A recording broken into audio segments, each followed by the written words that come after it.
আসসালামু আলাইকুম। কেক বানানোর জন্য প্রথমে একটা বাটিতে নিয়ে নিচ্ছি রুমের স্বাভাবিক তাপমাত্রায় থাকা দুটো ডিম। ডিমগুলো ফ্রিজে থাকলে অবশ্যই 1 ঘন্টা আগে বের করে রাখতে হবে। ফ্রিজের ডিম দিয়ে কিন্তু কখনোই কেক ভালো হয় না। এর মধ্যে দিয়ে দিচ্ছি 1/2 কাপ চিনি।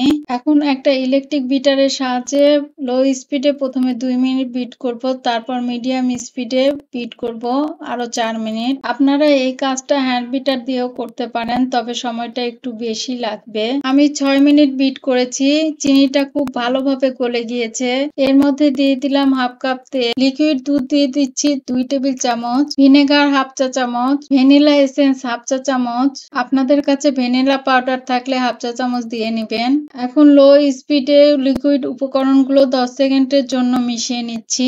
বিটারের আর কোনো প্রয়োজন নেই, বিটারটা সরিয়ে নিচ্ছি। এর মধ্যে শুকনো উপকরণগুলো দেওয়ার জন্য একটা চালনি, এর মধ্যে দিয়ে দিচ্ছি 3/4 কাপ ময়দা।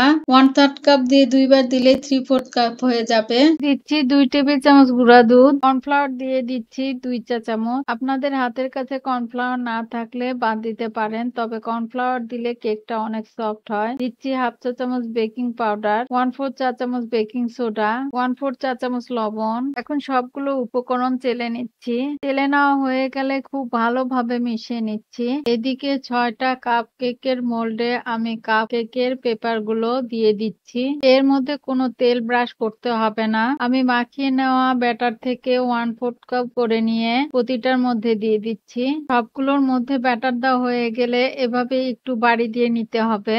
এখানে 2 টেবিল চামচ ড্রাই ফ্রুটস নিয়েছি, টুটি ফুটি, তারপরে মোরব্বা আছে। এর মধ্যে 1 চা চামচ ময়দা দিয়ে খুব ভালোভাবে মিশিয়ে নিচ্ছি। ময়দা দিয়ে মিশালে ড্রাই ফ্রুটস গুলো নিচে চলে যায় না। ড্রাই ফ্রুটস থেকে বাড়তি ময়দাগুলো চেলে নিচ্ছি। প্রতিটা কেকের উপরে ড্রাই ফ্রুটস দিয়ে দিচ্ছি। 180 ডিগ্রি সেলসিয়াস তাপমাত্রায় 10 মিনিটের জন্য ওভেনটা প্রিহিট করে নিয়েছি। ওভেনের মিডিল র্যাকে পাত্রটা রেখে ওই একই তাপমাত্রায় 20 থেকে 25 মিনিট বেক করে নিব। কেকগুলো হয়ে গিয়েছে, আমি ওভেনটা বন্ধ করে কেকগুলো বের করে নিচ্ছি। গরম থাকতে একটা প্লাস্টিক র্যাপার দিয়ে ঢেকে দিচ্ছি যেন কেকগুলো ড্রাই হয়ে না যায়। এগুলো ঠান্ডা হতে থাক, বাকি ব্যাটার গুলো দিয়ে আমি আরো কেক বানিয়ে দেখাবো। এবার কাপ কেক গুলো বানাতে আমি কোনো কাপ কেকের পেপার দিব না, সবগুলোতে আমি তেল ব্রাশ করে নিচ্ছি।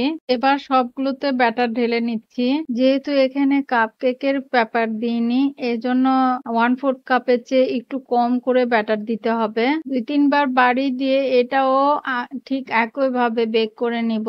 ওভেনটা যেহেতু গরম আছে তাই প্রিহিট করার প্রয়োজন নেই। আর এই কেক গুলো অনেক ছোট হবে, তাই এটা 10-12 মিনিটেই হয়ে যাবে। কেকগুলো খুব সুন্দর করে হয়ে গিয়েছে, আমি ওভেন থেকে বের করে নিয়েছি। আমি ফ্রুটস কেক গুলো দেখিয়ে দিচ্ছি কেমন হয়েছে। কেকগুলো মোল্ড আউট করার পর কোনো এয়ারটাইট বক্সে রাখবেন, তাহলে কেকগুলো অনেক সফট থাকবে।